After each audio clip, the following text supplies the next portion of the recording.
Cougar fans, use this radio station tomorrow morning for important news updates. Listen to Utah's most important radio station tomorrow morning from 5 to 9 on KSL News Radio. Cougar Nation here on KSL. Mitch Harper and Matt Baiamonte. It's the last chance to get on board, folks. Last call, 801-575-8255. Share your thoughts on BYU basketball.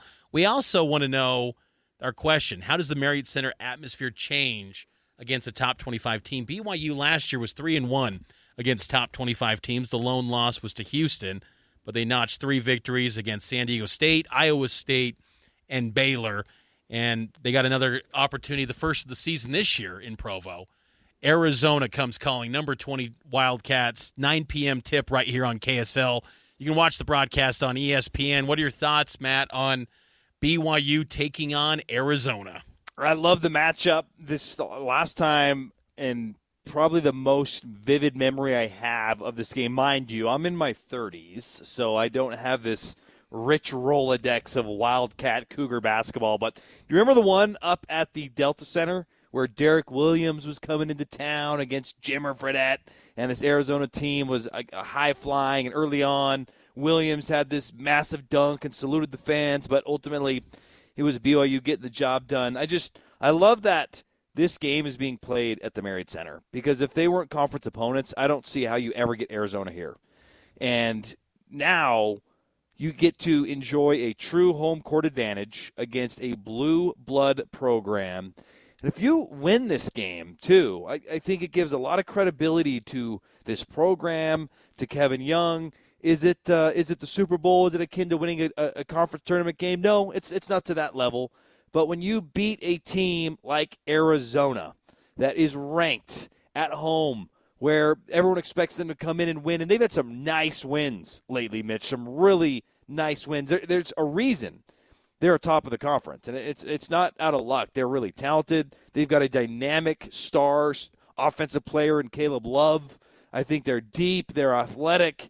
This is a great game. It should be a tremendous atmosphere, and I just love that we're getting this game at the Marriott Center, because I didn't go to the game where Jimmer popped off down in Tucson for 49 points. I didn't go to that. The one I went to was at the Delta Center, and that's the best you could get in non-conference play against Arizona at the time. Now you get him at home in the Marriott Center. That's a big deal. It is a big deal, and I remember that game. I remember there was that was also the game where Matt Carlino was on an official visit, and he was being dubbed the next Jimmer Fredette. It was that was a big deal. I remember watching the 2009 game where Jimmer popped off for 49, and I was on a Tucson radio station today, and the host of that show was saying he's been going to Arizona basketball games since 1977 when Arizona was in the WAC. And he said he's never seen a standing ovation like that for an opponent.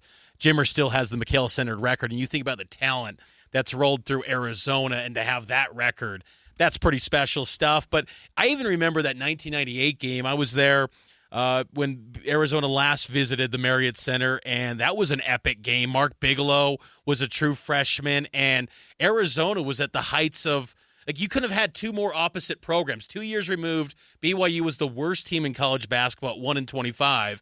Arizona was 2 years removed from being the national champions. Arizona was in their heyday of knee-high socks, the cats on the socks. I loved Arizona back then, and BYU hung tough with them, and that was that game that had that unfortunate cheap shot elbow, Eugene Edgerson, Bart Jepson. I mean, I love Arizona basketball. I love their history. I love that passion of that fan base for that program.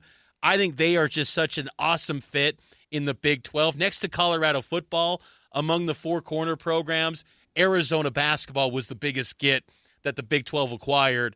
And you're right. I love seeing this game be played in the Marriott Center, because it would have never happened had it not been a conference game, and to get a brand like Arizona rolling through the Marriott Center, and it is a big deal. And to play talents like Caleb Love, who you noted. Caleb Love's a big-time player, a senior for the Wildcats. He had a huge game last week in their win over Iowa State, knocking down a 60-footer to send it to overtime. This was BYU coach Kevin Young on the challenges of slowing down Caleb Love.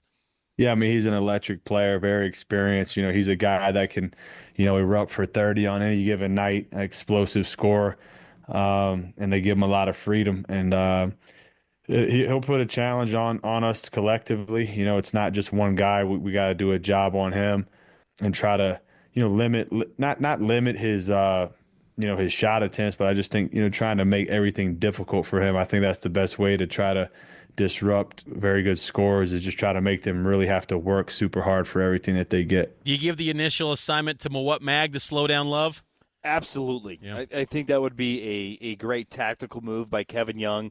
And you have the ability to, with Richie and others, to kind of mix those coverages, but I think you start with Mag and kind of see where it goes. And I liked his commentary, too, earlier today, that you don't necessarily try to take the ball out of the hands of a Caleb Love.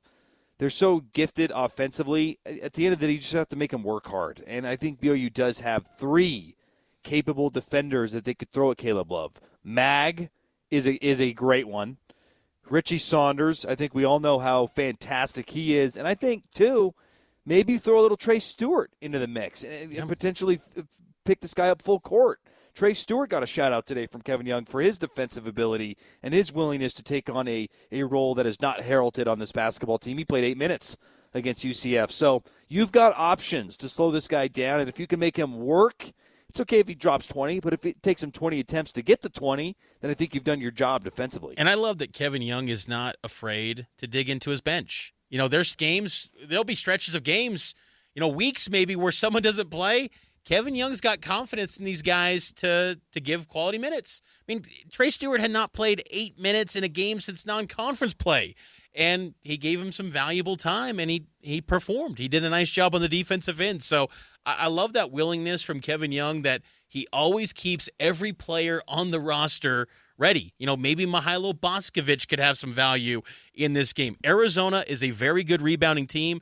BYU is too. Arizona had a lot of success late in their game against Arizona State on Saturday, creating second and third opportunities. That's what put it over the top for them. So BYU has to win on the glass. I know you've been tracking that, Matt. That's a big stat Plus for 6 BYU. against UCF. That played a big role against the Knights. They have to attack the glass. And I think they're leaning in a little bit more to Keba Keita. He's been a force on the glass. Their guards have done a better job. That might be the most important stat tomorrow against Arizona. Who wins the battle of the boards? It's going to be a lot of fun. We will have you covered inside the Marriott Center. You can listen to the call tomorrow night, 9 p.m. tip right here on KSL. We'll have online coverage, digital coverage on KSLSports.com, and we will talk to you on Saturday with Cougar Sports Saturday. So catch you tomorrow night inside the Marriott Center for BYU and Arizona right here on KSL.